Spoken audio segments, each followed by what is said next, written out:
The action, drama and excitement of the 2012 Polokwane Rally is presented by Motorsport South Africa and its rally partners Toyota, Volkswagen, Ford and Sasol.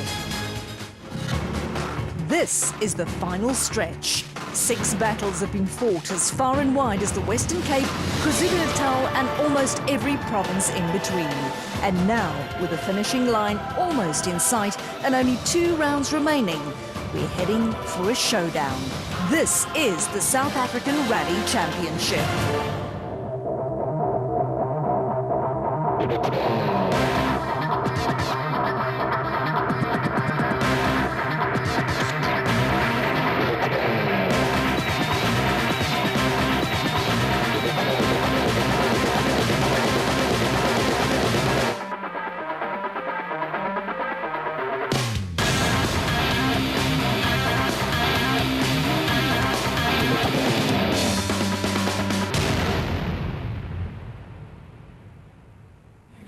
In this edition of the NRC, we cast our minds back a few weeks to the Toyota Cape Dealer Rally, or better known as the fast and flowing Woeferberg Grand Prix on gravel. And then we shift our attention to the penultimate round of the 2012 South African Rally Championship, the Polokwane Rally in the province of Limpopo.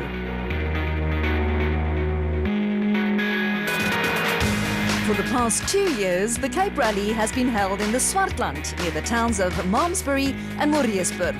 But for 2012, the series returns to the Woeferberg, around 130 kilometers east of Cape Town, between the historical towns of Caledon and the Rivier Sonder End.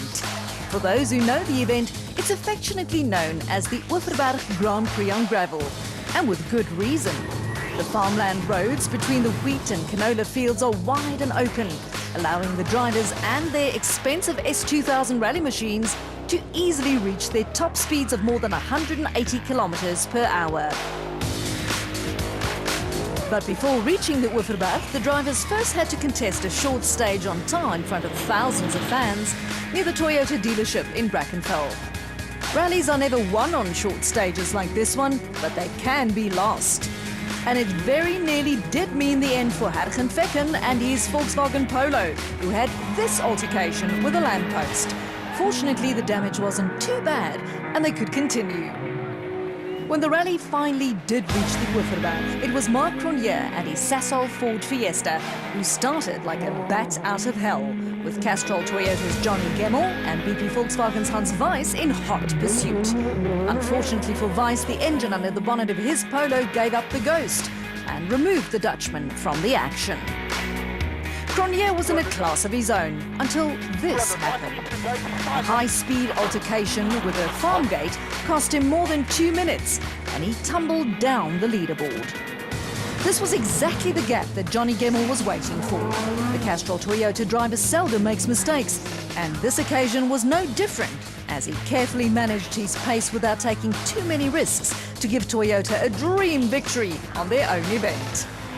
Behind Gemmell, Enzo Kuhn gave the new BP Volkswagen Polo its best result to date, with a very calculated drive that saw him reach the podium in a fine second position. Cronje was the fastest driver all weekend and bravely fought back from 6th position to finish 3rd, only 5 seconds behind Kuhn. Johnny Gemmell's second victory in 3 events hands him the lead on the championship points table, while Mark Cronje drops to 5 points behind his rival. With these two on form, it will now be a 2-horse race with drivers like John Williams and Jan Habig fighting for 3rd. Charles Wilkin occupies 5th, just 4 points ahead of JP Damso, while good form in the latter part of the season sees Enzo Kuhn getting closer to a respectable position. Gugu Zulu leads the S2000 Challenge class, while Hans Weiss and Hein Latergan round off the top 10.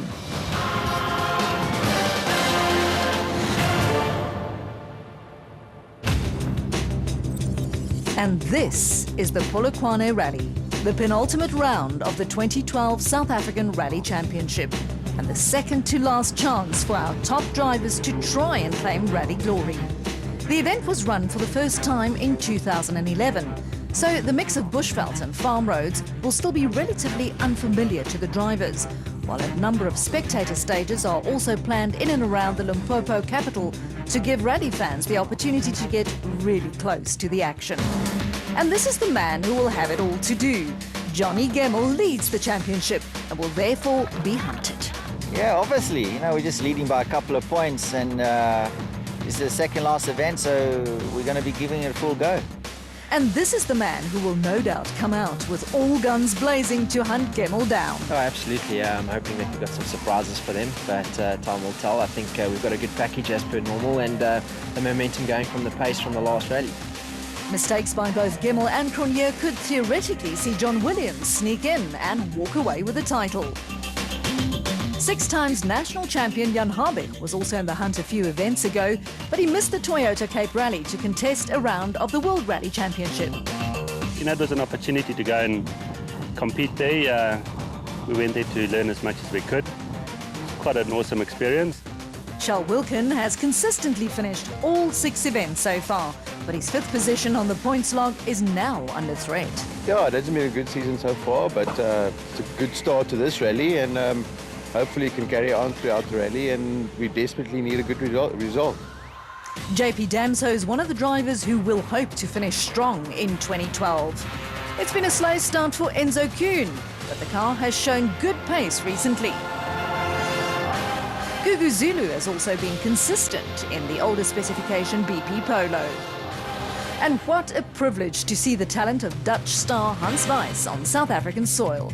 Weiss has shown rally-winning pace and will be eager to convert it into a good result in Polokwane. I think in this rally we need a lot of luck, because I see some jumps in the road I see on DVD and they look worse now. So I will discover it in the first stage, and we will see what we can do here. The same goes for Toyota and Volkswagen's other stars in the form of Leroy Polter and former champion Hergen Fecken, who both don't have much to show for their efforts so far in 2012.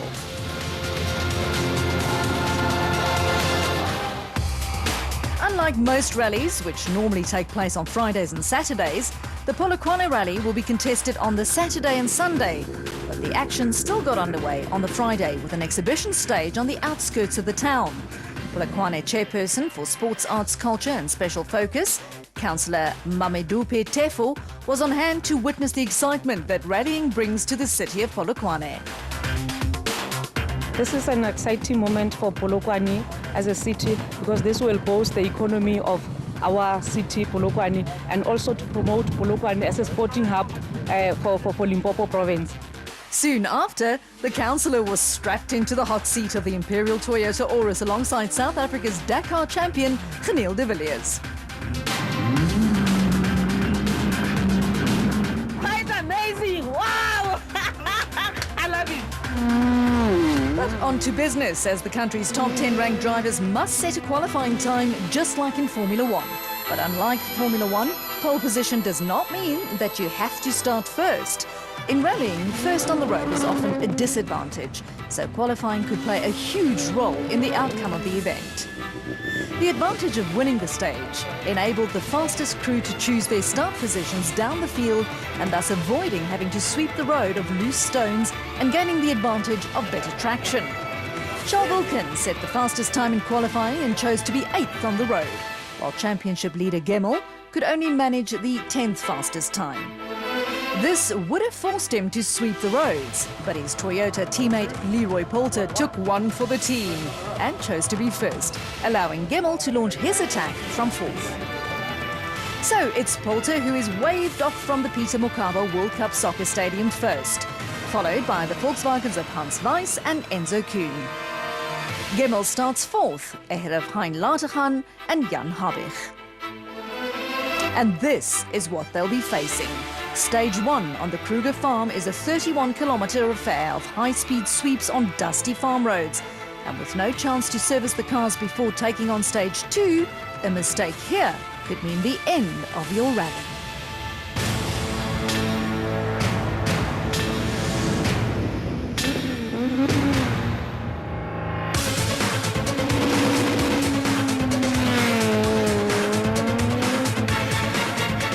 Polokwane Rally action gets underway with a Castrol Toyota Auris of Leroy Polter and Alvin Kutsia, the first ones to venture into the unknown. Polter won this event last year, so he has the speed. But something was already wrong. damaged the front of the car early in the stage, so we just had to get it through, you know. Very slippery. It was a broken suspension, which required urgent roadside repairs.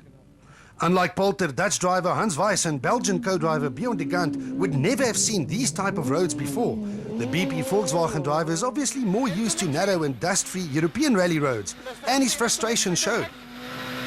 En 290, rechts houden, over Bumpyville. A stupid stage. It is. With Polter having problems and Weiss not happy with the conditions, Enzo Keen and Guy Hodgson were the first ones to reach the end of stage 1 with a smile on their faces. The BP Polo set the fastest time so far of 19 minutes and 55 seconds. The flat 6, 50, flat left 5. The flat 5, 250. But with a number of fast drivers still to come, it was clear that Keen's time will not stand for long, and it didn't. Championship leaders Johnny Gemmell and Callan Swan crossed the flying finish in a time of 19 minutes and 47 seconds. That's 8 seconds faster than Keen. Yeah, okay, very slippery, lot of dust. I went about 4 or 5 times back in my own dust, didn't see properly. Behind Gemmell, the SAC trucks Peugeot of Hein Latergan and his brother-in-law Johan van der Merwe was also showing a good turn of speed, 19 minutes and 57 seconds. This is Jan Habig's first outing since returning from the UK, where he competed on the Wales Rally of Great Britain. The experience showed as the Basil Reed Ford Fiesta blitzed through the 31 kilometers of stage 1 in a time of just 19 minutes and 43 seconds, the fastest so far. A little bit dusty, I have to admit. We have a shot once and just got caught in our own dust for like I don't know how long. It just felt like forever. But all eyes are once again on Mark Cronier and Robin Houghton. This Sassel Ford driver has been the pace setter on most of the events so far in 2012, and once again Cronier made his intentions very clear early on by crossing the flying finish in a time of just 19 minutes and 27 seconds. That's nearly 16 seconds faster than Habig. Turn right 7, yeah, cut left 2 in. Yeah, I'm happy with the time. I actually didn't expect that at all, to be honest with you, so I take the time, thank you very much, and off we go. Charles Wilkin and Greg Godrich won the qualifying stage the day before, but the start of their rally proved less successful. The second of the Basil Reed Fiestas had an overshoot or two and lost around 45 seconds to the flying Cronier. BP Volkswagen's Hergen Vekken and Pierre Arries announced before the event that this will be the rally in which their fortunes will change. They will be happy with nothing less than a podium finish and started well by setting the second fastest time of all, despite picking up a puncture. Cronier's teammates John Williams and Cobus Frey started 10th on the road in their Sassel Ford and also went on to set the 10th fastest time, but it was already 35 seconds off the pace set by Cronier. Loads of talent and driving skill is present behind the wheel of the older generation Q8 Oils Volkswagen Polo of schoolboy Henk Latergan. Latergan Jr. and co-driver Barry White started their campaign by setting the 5th fastest time.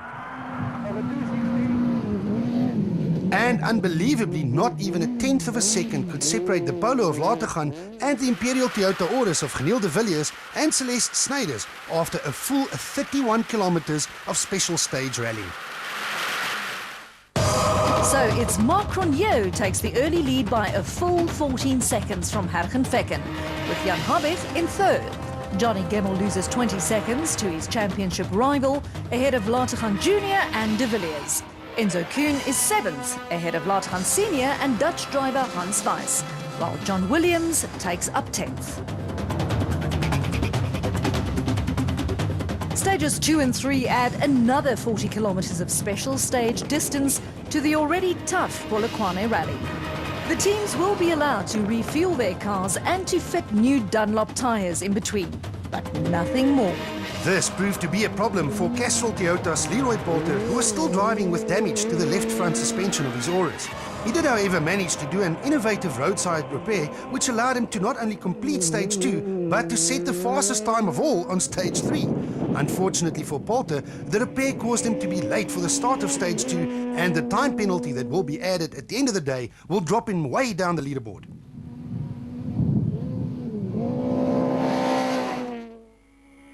With Poulter now further down the order, the unlucky duo of Hans Weiss and Bjorn de Gant was now the first car on the road. The same roads that the Dutch driver is so unfamiliar with. The BP Volkswagen driver lost another 14 seconds to the leaders on stage 2. But on stage 3, the Dutchman went flying, quite literally.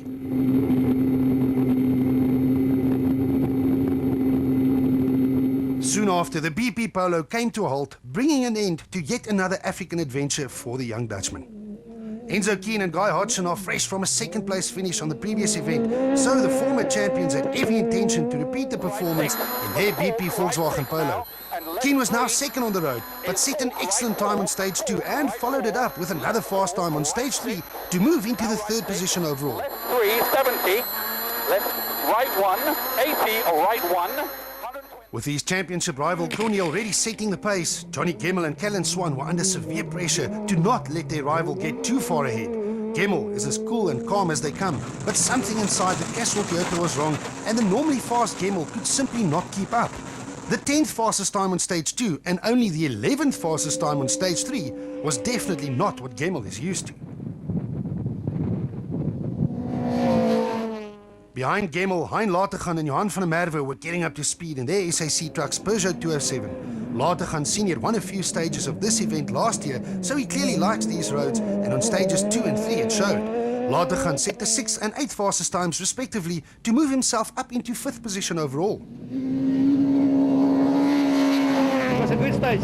The first stage I really drove like a real amateur, and so I calmed down, and stage 2 and 3 it went well. The Basil Reed Ford Fiesta of Jan Habig and Robert Paisley is the next car on the road, and Habig was clearly in the mood for rallying. The 6 times national champion started stage 2 in 3rd position on the leaderboard, but the fastest times so far on both stages 2 and 3 quickly moved him up into 2nd. Just a clean run, we didn't overshoot, we didn't get stuck in our dust, just kept it nice and easy over the real rough stuff.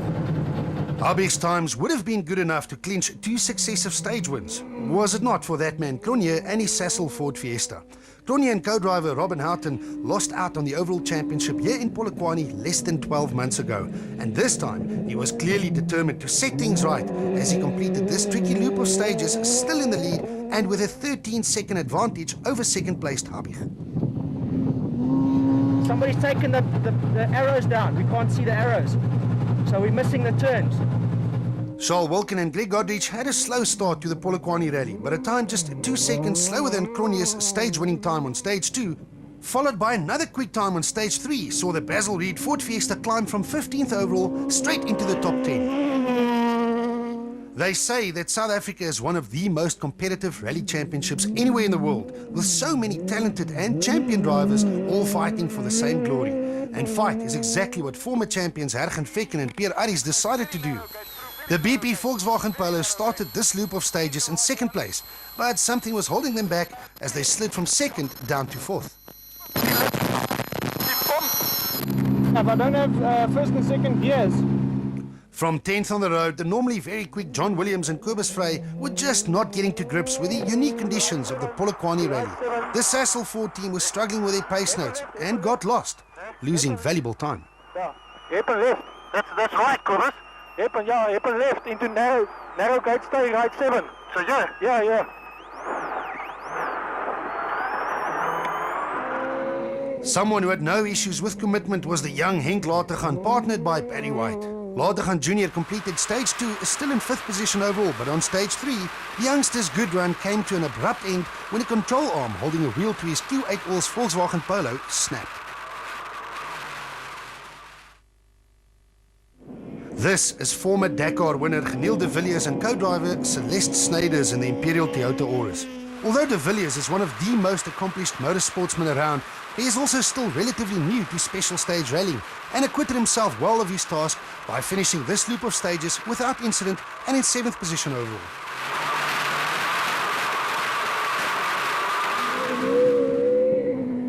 Behind de Villiers is someone who is definitely no stranger to rallying. With a surname like Damso, rallying is in your blood, and together with Grant Martin, Jean-Pierre Damso was doing his best to fight for a spot in the overall top 10.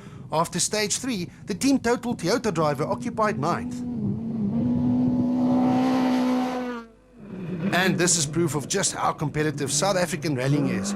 Japie van Niekerk and Gerard Snyman were driving sensibly in their new Africa Developments Volkswagen Polo, but were still a few seconds behind the overall top 10. And hot on their heels was the second of the Team Total Toyotas, driven by Mohamed Musa and Andre Vermeulen, who were going well despite this scary moment.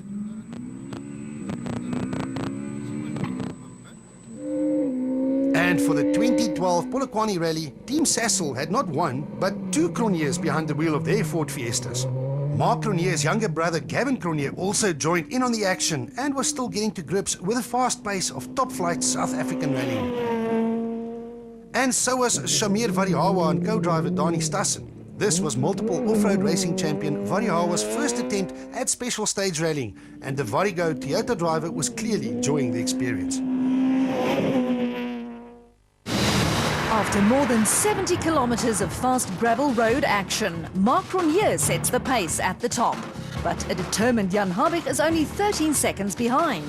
The Volkswagens of Enzo Kuhn and Hergen Fecken are in hot pursuit. Lateghan is currently 5th, ahead of Gemmel, who finds himself in an unaccustomed 6th. De Villiers is doing well in 7th, while Poulter's pending penalty will drop him down the leaderboard at the end of the day. Damso and Wilkin round off the top 10. Finally, a visit to the Dunlop Service Park and a chance to attend to both man and machine. It also provided a quick opportunity to reflect on what's already happened. Unfortunately for Hans Weiss, he will no longer take part in the Polokwane Rally. We had an emergency landing on the stage, and okay, we took the jump a little bit too hard. We had some electrical problem, the car stopped. We lose a lot of time now, so that's bad. It is also not the start that Toyota's Leroy Poulter had hoped for. I think one of the bolts on the holding the uprights on shed off. It was holding by one, and managed to put like an Allen key in with some duct tape and cable ties, and we made it to the end now. Volkswagen's Hergen Fecken was on the pace, but he now faces a new problem. And the guys are now replacing the gearbox, and we'll see if we can get back in the game. Join us after the break for more Polokwane Rally action. Will Cronje stay on top, or will Gemmel find the winning pace that has been eluding him?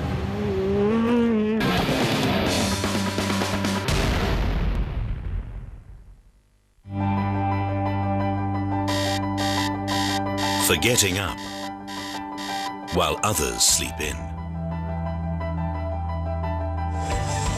For replacing one bucket with another. And for missing nights.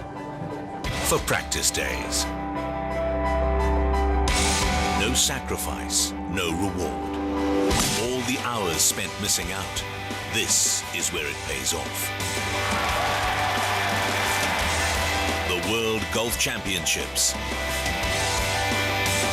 Only on your World of Champions.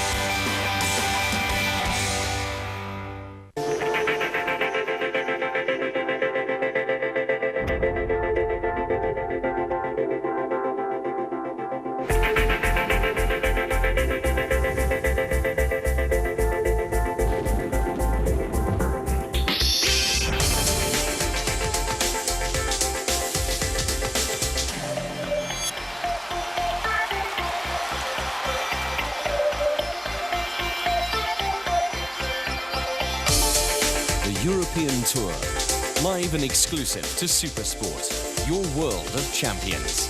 Proudly brought to you by Discovery. UEFA Champions League, on your world of champions. One sport has the ability to change fans to fanatics. And one show. Let's catch a preview for excellent racing. Love Formula One. With one passion. Absolute F1. We'll explore the world behind the wheels.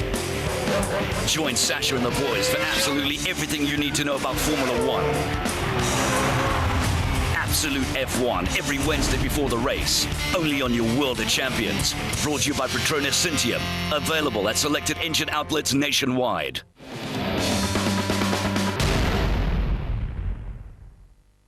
It is still day one of the Polokwane Rally. The action so far has been as hot and dusty as the Limpopo province itself. And for some reason, championship leader Johnny Gemmel is not keeping up with his rival. Yeah, you know, we started off fourth on the road this morning, then we were third, then we were second on this last one. But it's very slippery, so we're losing time there.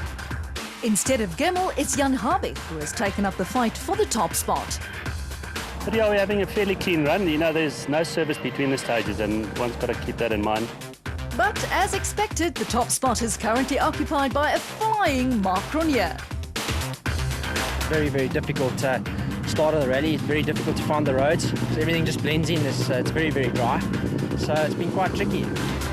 Following 3 demanding stages on dirt, Stage 4 is a 3-kilometre test of tarmac driving skills on the roads of the Turbo Power industrial area on the outskirts of Polokwane. After this, the crews will revisit the Dunlop service park to fit gravel tyres before heading out to once again tackle the same 3 dirt stages that have caused so much drama already. Charles Wilken and Greg Godrich are usually masters on these type of stages, but disaster strikes as one of the side shafts inside the Basil Reed Ford Fiesta snaps around the first corner. To make matters even worse, the power steering also lets go a corner or 2 later, forcing Wilken to lose precious time. Hans Weiss and Bjorn de Gant were renowned tarmac specialists before starting their South African rally campaign in 2012. His time was only 7th quickest, but it was spectacular to see the BP Volkswagen Polo being manhandled by the Dutch driver. 260. Rechts 2 snel, snij langs paal. The BP Volkswagen technicians made a miracle happen by changing the entire gearbox inside the Polo of Hergenvecken and Pierre Arries in less than 30 minutes. And the former champions were now back up to full speed, setting the 4th fastest time. John Williams and Kobus Frey were not having a good event so far, but the 3rd fastest time would have helped to restore the Sasol 4 drivers' confidence. Enzo Keane and Guy Hodgson have been around long enough to have seen all types of stages in their long rally careers, and Keane kept the pressure on the leaders by setting the 2nd fastest time. 150. And the stage victory? Well, it was indeed by a Sasol Ford Fiesta driven by a Cronje, but with younger brother Gavin behind the wheel. It was Gavin Cronje and co-driver Van Aert Schoeman's first ever stage victory. As far as Mark Cronje was concerned, it was the wrong Cronje who set the fastest time. The rally leaders got a little lost on the confusing streets of the stage and lost a few seconds to his rivals. But times on stages like this one are still too close to really make a difference. Although the Basil Reed Ford of Jan Habig and Robert Paisley closed the gap to Cronje by 5 seconds, while Johnny Gemmel and Callan Swan also reduced their deficit by around 4 seconds. But the overall leaderboard still looked the same. But not for long, as the teams now return to the dusty gravel roads north of Polokwane for stages 5 and 6, exact repeats of stages 1 and 2 from early in the day. Hein Latergan and Johan van der Merwe returned to the gravel in 5th spot overall, but sadly for the SAC Trucks Peugeot 207 driver, they did not reach the end of stage 5. The next moment the engine has stopped, and it seems as if the cam belt has snapped. John Williams and Kobus Frey are currently 3rd in the title chase, but the young Cape Townian was not enjoying the Polokwane Rally. The Sasol 4 driver was struggling with his pace notes all day, and to make matters even worse, he was now also nursing an overheating engine. Ahead of Williams, Mohamed Musa and Andre Vermeulen were now starting to make inroads and moving closer to the overall top 10, despite this overshoot on stage 5 that cost them around 14 seconds. On stage 6, the team total driver did not make any mistakes and was now on the verge of a top 10 position. The man that prevented Musa from entering the top 10 was none other than Japie van Niekerk and Gerard Snyman. The new Africa Developments driver missed a few rallies in 2012 and was bugged by mechanical issues on a few other, but so far all was going well. The broken side shaft and loss of power steering on the tar stage cost Charles Wilken and Greg Godrich dearly. The repairs took longer than what is allowed, so the Basil Reed Fiesta will also receive a severe time penalty come the end of the day. Wilken, however, fought back bravely by setting the 6th and 2nd fastest times of all on these 2 stages. Few drivers are as consistent as Jean-Pierre Damso navigated Grant Martin. Damso normally doesn't take too many risks, and with people running into trouble all around him, his strategy was now starting to pay off. The Team Total Toyota driver started stage 5 in 9th place, but moved up to 8th at the end of that long stage. And after stage 6, he gained another position. Unfortunately, when one man goes up, it means another has to go down. And sadly for those who were looking for a championship fight between Cronje and Johnny Gemmel, it was Gemmel who lost more ground on these two stages. The normally super quick Johnny Nitro, as he is also known, was baffled at the lack of speed from his trustworthy Castrol Toyota Auris, as he slid down the leaderboard from 6th to 8th position. No such problems for the Imperial Toyota of Geniel de Villiers and Celeste Snyders, who were having one of their best outings since the Dakar champions returned to rallying earlier in 2012. De Villiers knows that you don't have to win every stage to get a good result, and by not running into trouble or making any mistakes, he climbed to 6 on the overall leaderboard after stage 6.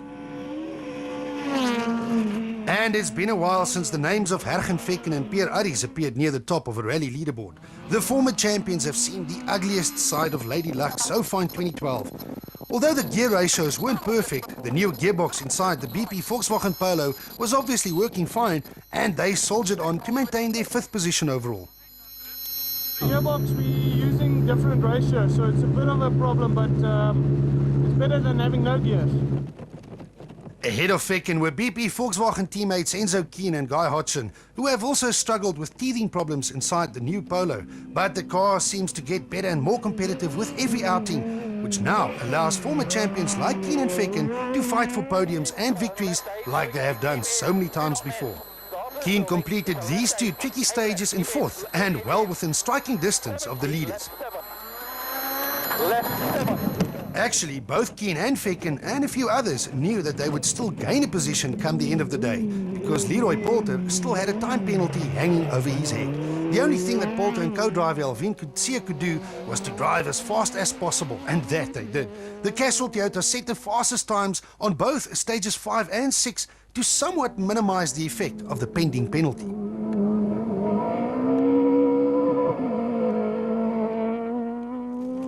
The old master Jan Habig, partnered by Robert Paisley, started the afternoon just 8 seconds behind the leader Mark Cronje, and Habig normally doesn't need an invitation to fight for a victory. But the Basil Reed Ford Fiesta developed a small problem with its braking system. And when you are driving at these speeds and fighting for split seconds, you need to have the confidence that the car will stop when you jump on the middle pedal. Habig didn't have this and ended stage 5 and 6, now a full 28 seconds behind the leader. Going quite tough, you know, there's a lot of dust to drive back through your own dust. And I think that's got quite an influence on what's going on, quite frankly. The leaders in question were still Mark Cronje and Robin Houghton. The Sassel Ford took the lead on the opening stage of the morning and since then never looked like they were in any danger of losing it. Cronje knows that the sport of rallying can be very humbling at times, but his approach this year has been very professional and he's now reaping the rewards. He didn't win these 2 stages, but he also didn't have to, as his lead was now a very comfortable 28 seconds over Jan Habig.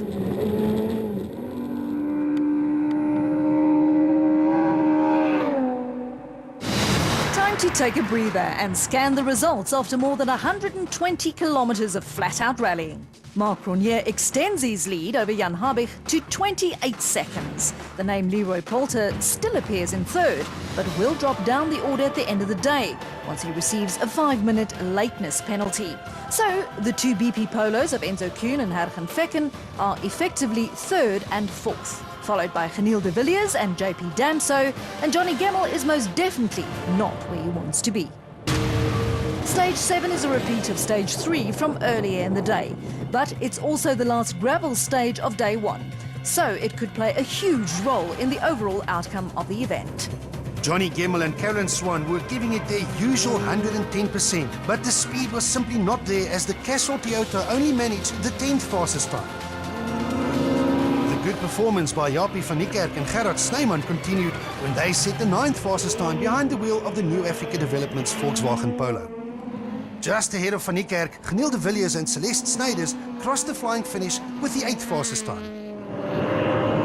Times on this stage were in fact extremely close, so close that just 1/10 of a second could separate the Imperial Toyota Auris of de Villiers and the BP Volkswagen Polo of Hergen Vecken and Pierre Arif. The gap between Vecken and the Basil Reed Ford Fiesta of Jan Habig and Robert Paisley was even less, which means that their times were identical. The team Total Toyota of JP Damso and Grant Martin was now also making inroads and climbing the leaderboard thanks to the 5th fastest time on stage 7. We're repeating the stages, so to make up any time is impossible. Stage 7 was also the demise of Hans Weiss and Bjorn de Gant early in the day when it was run as stage 3. But the Dutch driver was way down the leaderboard and still driving and set the 4th fastest time. Third quickest was the Basil Reed Bizhub Ford Fiesta of Charles Wilken and Greg Godrich. Wilken had the pace all day to fight for a podium position if it wasn't for his earlier setbacks on stage 4. But the word if means nothing in rallying.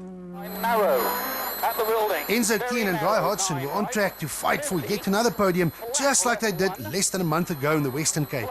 The BP Volkswagen Polo was showing a good turn of speed as Keen had second place man Habig in his sights. But the Polo is about to grind to a halt.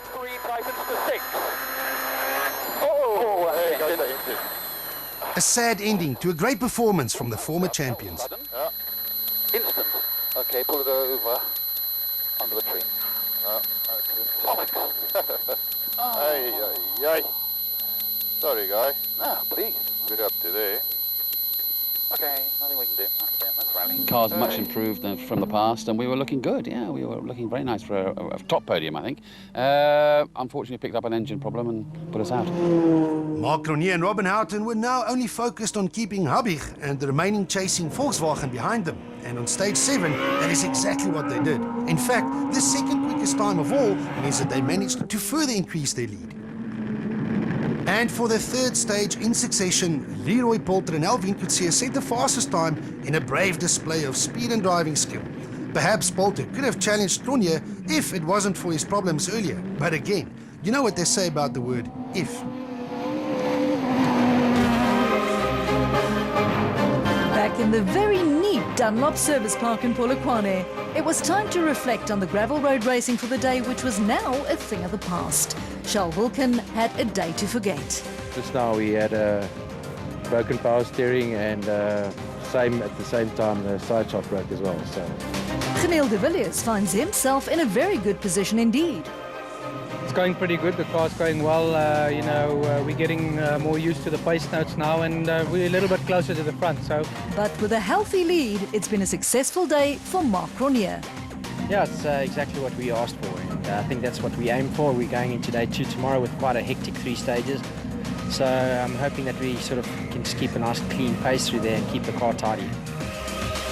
One small challenge remained on the first day of the Polokwane Rally.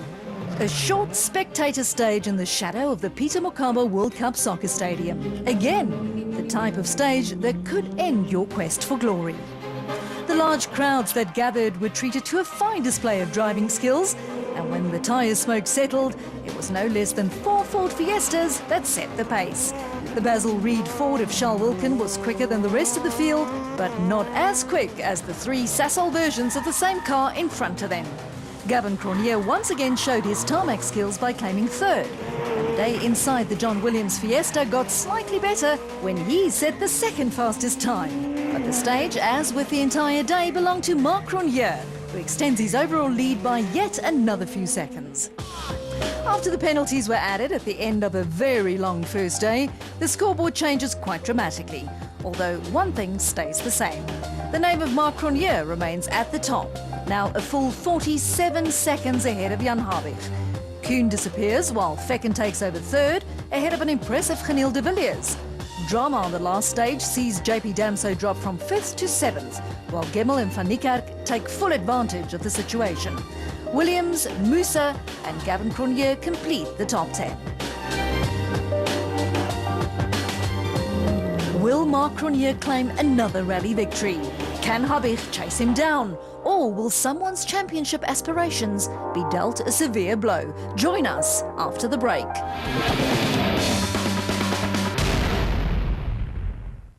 If you sit for 5 hours on a seat the size of a shoe, And shave your legs for safety, not for show. If scars and grazes are the norm and not the exception, then welcome to the club. For all local and international news, info and past and future events, and all the insight you need into one of South Africa's fastest growing sports, join our experts on super cycling every Tuesday at 7, exclusive to Supersport, and powered by Engine from start to finish.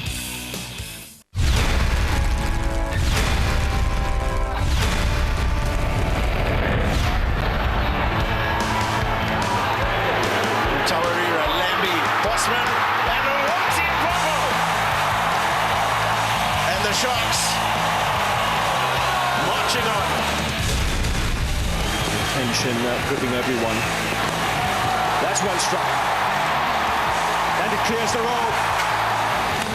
He goes again down the ground. Well struck. That should be a boundary. It's all over. Symes has finished things off for the Lions. They go through to the semi-finals. Messi talking of turns, left Marchena for dead. It's Leo Messi. Oh, it's another hat-trick. 21st hat-trick for Barcelona. Just outstanding. The lights are on. The audience is waiting. Now is not the time for doubt. For the stage demands a performance. Our defense of the #1 test ranking begins. South Africa's tour to Australia. Live and exclusive to Supersport. Delivered to you by Ram hand-to-hand couriers.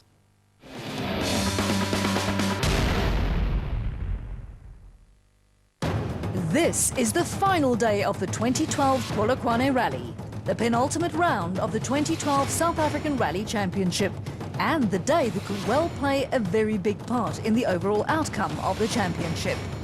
But first things first. To get a very short and fast day underway, it's off to stage 9, the same piece of tarmac that was used for stage 4 the day before. Some drivers were now fighting just to get into the top 10, while others were fighting for podium positions. Time differences are marginal on short task stages like this one. Proof of this was the fact that Geniel de Villiers, who only set the 10th fastest time, was only 6.1 seconds slower than John Williams, who won his first stage of the rally. But with a host of other top drivers in between, it did little to affect the overall standings.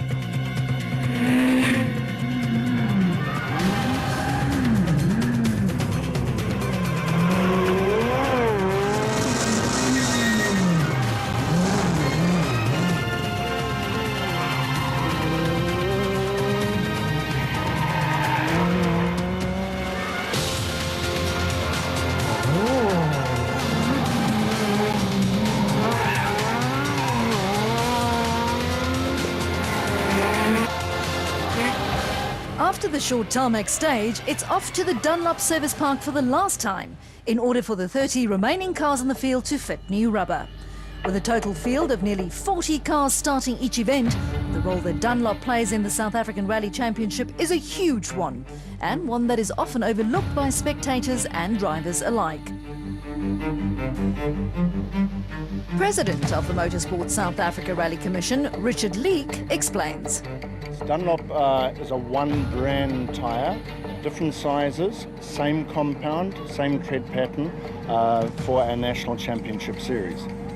Dunlop developed motorsport tyres worldwide. Our tyres we use in this country are actually developed and produced in Japan by SRI, Sumitomo Rubber Industries, and Dunlop South Africa and ATS import the tyres, and ATS supply a tyre service for the Dunlop tyres on behalf of Dunlop South Africa.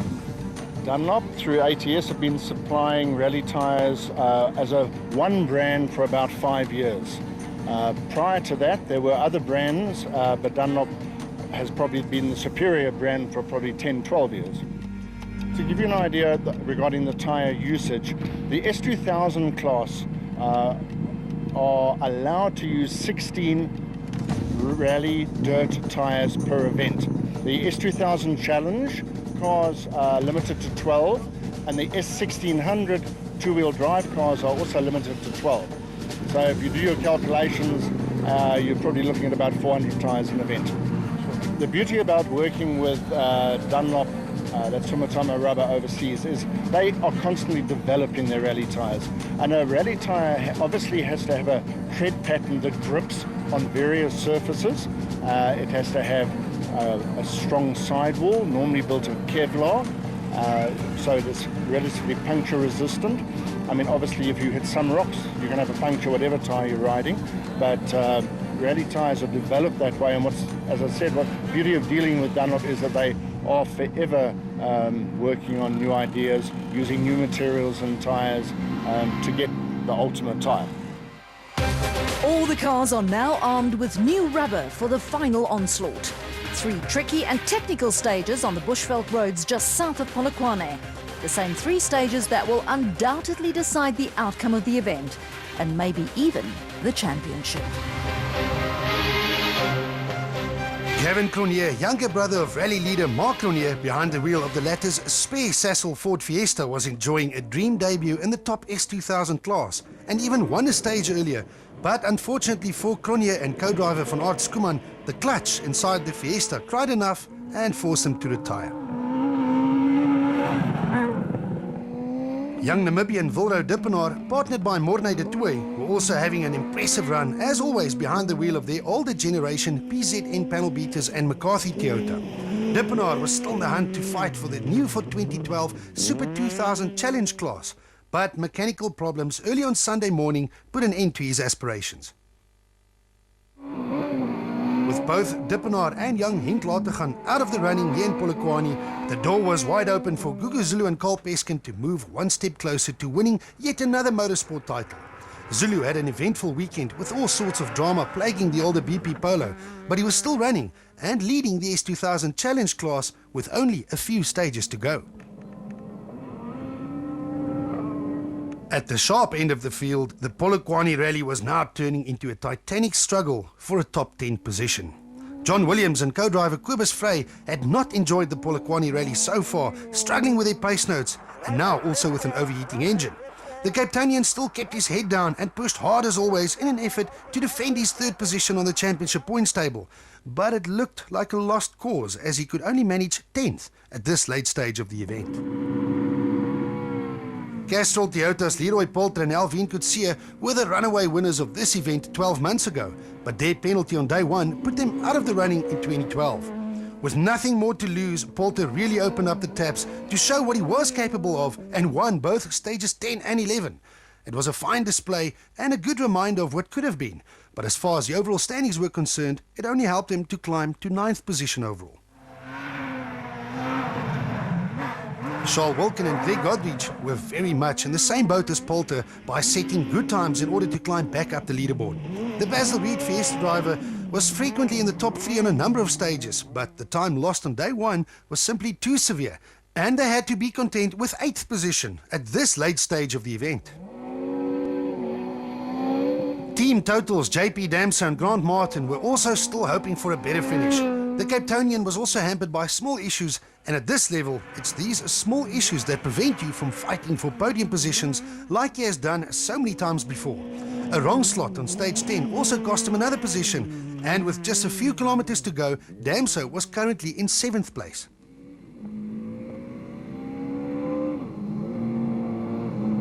Someone who had no issues for once was Mohamed Musa and experienced co-driver Andre Vermeulen. Musa woke up a different person on Sunday morning and set the 3rd fastest time of all on stage 10 to leap past his total Toyota teammate. Another competitive time on stage 11 saw the businessman consolidate his 6th position overall, his best overall showing since joining the S2000 class. Jan Habig and Robert Paisley started day 2 in 2nd position overall and with the confidence they needed to chase the leaders down. But when the Basil Reed Fiesta arrived at the end of stage 10, it was clear that he had a problem. The car wasn't working that well, but obviously we weren't working that well either, so we'll just see what we can do later on. The solenoid on the battery had cried enough, causing them to lose valuable time, and with no service in between the stages, Habig had to carry out emergency repairs on the side of the road. His hopes of winning the Polokwane Rally had all disappeared, as he dropped from 2nd overall all the way down to 5th. For once, Japie van Niekerk and Gerard Snyman were having not only a clean run, but also a fast one. The new Africa Developments Volkswagen Polo had so far not skipped a beat, allowing van Niekerk to concentrate on his driving. And on these tricky stages, concentration is exactly what you need, as it is so easy to make a mistake and to lose time. Van Niekerk did not make any mistakes and were now lying in a season-best 4th place overall. The Castrol Toyota technicians changed the differential inside the Auris of Johnny Gemmell and Kellen Swan. And it helped, as Gemmell came out fighting on stage 10 to gain 3 full positions and to climb to 4th. There was now an entire championship at stake. But Toyota team bosses looked worried. Gemmell has not reached the end of stage 11. And this is why. The Castrol Toyota is parked on the side of the road with an overheating engine. Gemmell is out of the car and must be wondering if this could be the end of his championship hopes and dreams. The moment that decides the 2012 South African Rally Championship. Only time will tell. With Gemmell now removed from the action, steady and consistent Geniel de Villiers and Celeste Snyders shot straight into 3rd position overall. This was by far the Cape Townian's best position since adding the sport of rallying to his repertoire to go with his numerous circuit racing titles and, of course, a Dakar victory. Expect to see a lot more of the Imperial Toyota driver near the top of the leaderboard in events to come. Someone who has been right at the top of the leaderboard for many years are former champions Hergen Vekken and Pierre Arries. 2nd place at this late stage of the event is not quite at the top of the leaderboard, but when you've had the kind of season that these two had to endure so far in 2012, they would have been more than happy with their 2nd position. Vekken is also an old hand at rallying and knew that anything can still happen. Yeah, we took another 4, so it's good. I don't know if there's enough mileage, but we're going to try. Mark Cronje and Robin Houghton were simply in a class of their own. The Sassel 4 driver did not win as many stages as Leroy Poulter, but then again, he didn't have to. He put his foot down when it mattered and didn't lose too much time on the stages that he didn't win. The result, with only a few short stage kilometers to go, and with Habig removed from the equation, was now a very comfortable lead of over a minute. And with Johnny Gemmell also removed from the action, the championship is looking good for Cronje. There are huge changes to the scoreboard after stage 11. Mark Cronje still leads, but the name Habig drops, while the name Gemmell disappears altogether. Vekken and de Villiers now occupy the podium positions. Van Niekerk is in 4th, while Musa leads his teammate Damso in 6th and 7th respectively. Only one more stage on dirt remains. Stage 12 is a short 10-kilometre dash on rough gravel roads at the Polokwane Brickyard. And if the drivers survive this test, they will still have to contest a short spectator stage on the tarmac roads at the Peter Mokaba World Cup Soccer Stadium. The nightmare inside the John Williams and Cobus Frey Sassel Ford continued as Williams got lost en route to the final gravel stage. 10th was a disappointing finish for the Cape Townian. And after showing what speed he had over the 2 days of the Polokwane Rally, 9th was just as disappointing for Leroy Poulter and Alvin Coetzee. It was, however, the Castrol Toyota's first finish in a while, and something that bodes well for the future. Charles Wilken and Greg Godrich must be wondering what they have to do to have a clean run, but the Basil Reed Ford Fiesta at least picks up the points that come with an 8th place finish. And a steady run by JP Damso and Grant Martin sees the Team Total Toyota driver claim the points that come with 7th, after running as high as 5th earlier in the event. Unfortunately for Jan Habig and Robert Paisley, their tumble down the leaderboard continued. To add to his woes, his power steering belt came off, leaving the former champion to wrestle his Basil Reed Ford Fiesta to the finish and an eventual 6th place. With Habig having problems, Mohamed Musa and Andre Vermeulen grabbed the opportunity with both hands. The Team Total Toyota driver put in his best performance to date by not only winning the last stage of the Polokwane Rally, but to claim a career-best 5th place finish. And 4th was maybe not quite a career best for Japie van Niekerk and Gerard Snyman in their new Africa Developments Polo, but definitely the best performance so far in 2012. And less than 14 kilometers now stood between Geniel de Villiers and co-driver Celeste Snyders and their first podium finish in the Imperial Toyota Auris. De Villiers is a calculated driver and didn't make any mistakes to emerge from the final gravel stage with his third place perfectly intact. With a gap of more than a minute to the leaders, Hergenvecken and Pierre Arries knew that they had much more to lose than to gain. The BP Volkswagen duo was also on course for their best result of 2012, and they were not prepared to risk it on the final gravel stage. With only one short tar stage to go, second place looked like a sure thing for Vecken. They say that it's never over until it's really over, but for all practical purposes, the fight for Polokwane Rally honours was over. Only a real disaster could now prevent Mark Ronier and Robin Houghton in the Sasol Ford from winning their fourth rally of 2012, and with it, to take command of the championship. This is the final showdown of the 2012 Polokwane Rally. 3 kilometers of tarmac in front of an appreciative crowd at the Peter Mokaba World Cup Stadium.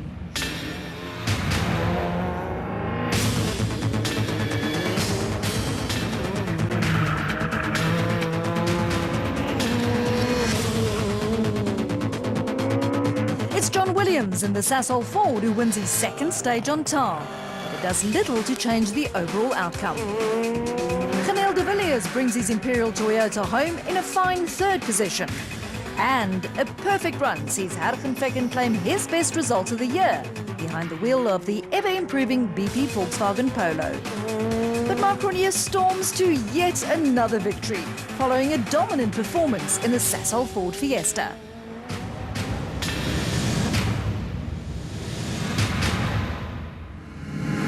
Of Cronier's dominant performance as he takes the victory by a full 1 minute and 19 seconds from Hergenvecken. De Villiers is a further 26 seconds back, with Van Niekerk claiming fourth. Fifth is a career best for Mohamed Musa, ahead of Damso and a disappointed Habig. Wilken, Palter and Williams take the points for 8th, 9th and 10th respectively. It was a tough rally for Gugu Zulu, but his consistency throughout the year sees him claim the first ever S2000 Challenge Championship. Tough day in the office, and I think I'll take whatever points I get today, and if it means a championship, so be it. De Villiers is still relatively new to the sport of special stage rallying, but with a fine third place, the Dakar ace has made his intentions clear. No, it's not easy, the sport, and it takes a while to get used to it, and I'm happy with our third place. And what a good comeback by Hergenvecken to claim second after a year filled with bad luck. Yeah, everything came together and we showed them that the car's not bad, we're getting there. But the man of the moment is Mark Ronier, who not only claims his fourth victory of 2012, but also takes a giant leap towards winning the championship. Right from the beginning, it was a really tough event, and I just knew that we had to keep it clean. That's what we'd strive for. We had some hiccups here and there, but this feeling is just overwhelming. The final battleground for the 2012 South Africa Rally Championship will be the beautiful but demanding Garden Route Rally. The stages in the forests between George and Neisner present a tough challenge and will be fitting for such an intense championship fight. Will Cronje come out on top, or will Gemmel still have a say? Catch you on the Garden Route on the 2nd and 3rd of November. The action, drama and excitement of the 2012 Polokwane Rally was presented by Motorsport South Africa and its rally partners Toyota, Volkswagen, Ford and Sasol.